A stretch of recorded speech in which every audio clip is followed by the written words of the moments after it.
So we took Cooper to Park Circle Park. It's a 12-acre park with a little fenced-in playground that he's on now. It's great for little kids. It's got a matted flooring, so kids don't hurt themselves bad. He gets to learn to climb. It was pretty fun watching him struggle and try, like right here. He's trying to climb this ladder, and he kept getting close to the top, and all he had to do was just take one more step, but he didn't like where he was or how he was positioned, so he would go back down and start over. And it's a lot of wasted effort, but it kind of made me think that a lot of adults probably do that in life. I know I do. I get close to the finish of something, and I just can't figure out how to get the finish in. So I think maybe it must have something to do with the beginning. So I'll look for the beginning and try and figure out how to restart it. And this time when I get to the end, maybe I'll be in a better position. But much like Cooper, I tend to drop back down to the bottom and start climbing again. But it's a great place, and I think there should be great places like that to take your kids and play with them. A lot of parents aren't as involved with their children, we've noticed there, and the kids just kind of go in there and play. They're not going to get too hurt. They might fall and bump their head like he just did right there. But, you rub some dirt on it, and you get back to playing, you'll be fine. But there are other threats out there. There's threats of grooming, and I don't know if we're all aware of what grooming is, but it's been real controversial and real in the spotlight with the video game Roblox. I guess there are people on there that are grooming your children on Roblox, and I feel like the last 2 times we've been to the Park Circle Park, our children could be getting groomed there at the park. There was these, I don't know if you know what furries are, but they're I don't know the difference between a furry and a therian, but the therians they believe they are reincarnated animals, so they believe that they were animals in a previous life, and furries, I guess, just like to dress up like it and act like it. Well, we've seen both in children and adults there now, and the problem is,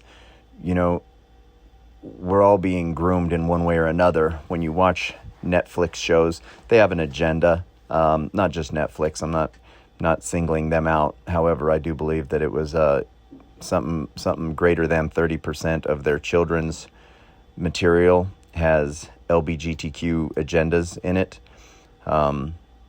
And what it is the more you see it and the more you're around it, it becomes normalized.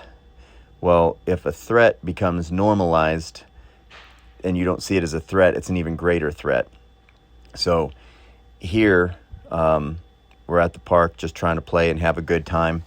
And, Cooper stopped because to him, that poor guy in the wheelchair was, he's never seen anything like that. So that caught his attention and slowed him down for a minute. But that wasn't as big of a deal. Obviously, that's just an interest, and we'll explain that to him. That's this poor guy. I don't know what happened, but now he's in a wheelchair. But you have to explain things to your kids. You can't just hide them and isolate them. And I know that I've got family that does that. They're like, I don't want my kids around weird stuff. Like you can see these guys dancing in the background. That was my problem the second time we went there. People are there with their kids, their grandkids, they're trying to have a good time. And a lot of them you can see are, paying attention to the kids. But a lot of them aren't. And those are the ones I'm worried about. Because those guys drove there. They walk out to their car. I think they came in a van. But they go out there and they get water and come back in. And so why did they load up and drive to a kid's playground to dance around being all weird with other people's kids? Well, in grooming, in the sexual grooming of kids, what you're trying to do is find a kid who's vulnerable, meaning he probably doesn't have friends, he's probably lonely, and you befriend him. So these guys, they might have been just being innocent, dancing. They thought, what a great place, the rubber floor, great place to dance and have a good time around all, what a happy place. A bunch of kids having a good time. a bunch of mothers going down slides with their babies, and just overall, it is a happy feeling. However, it got very uncomfortable with people like that dancing around. Every time I was videoing them, I had families talk to me about it and say, well, I don't think they should be here. And I tried to play the devil's advocate and say, hey, they're not hurting anybody. They're just having a good time and dancing.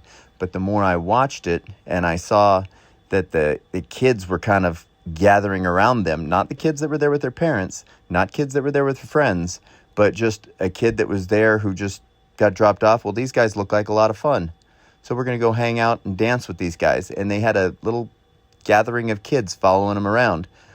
So I don't know how long it takes before those kids then will follow those guys out to, let's go out to the grass. Let's go dance in the grass.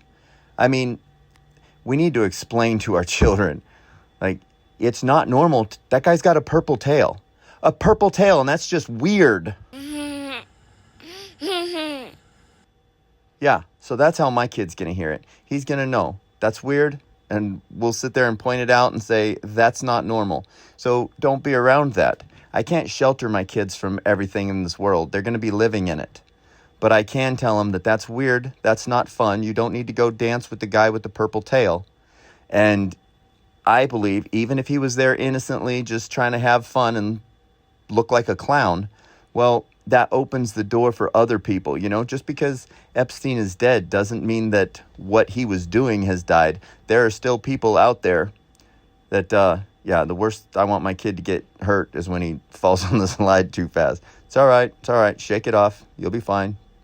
And if we care about our children and we want to protect them, then we need to inform them. And I believe these guys need to understand they shouldn't be hanging out, interacting with our children and acting like this is normal, right? Because then our children are being groomed to think that this is normal and that this is fun and this is friendly.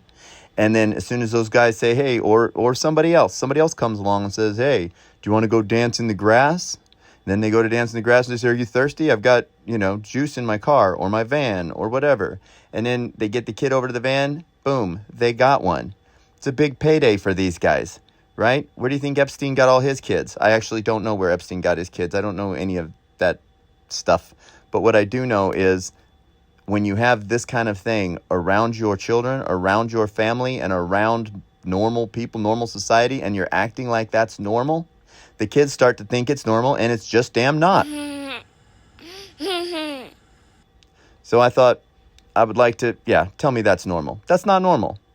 So I don't want my family, my children being groomed to think that this is just normal part of society and that these guys come along and dance with other people's kids, drive to a kid's park to go in there and dance with other people's kids. Yeah, I just want to go there and fly a kite, be left alone, and I want my kids to be left alone. I don't want to have to worry about every little thing.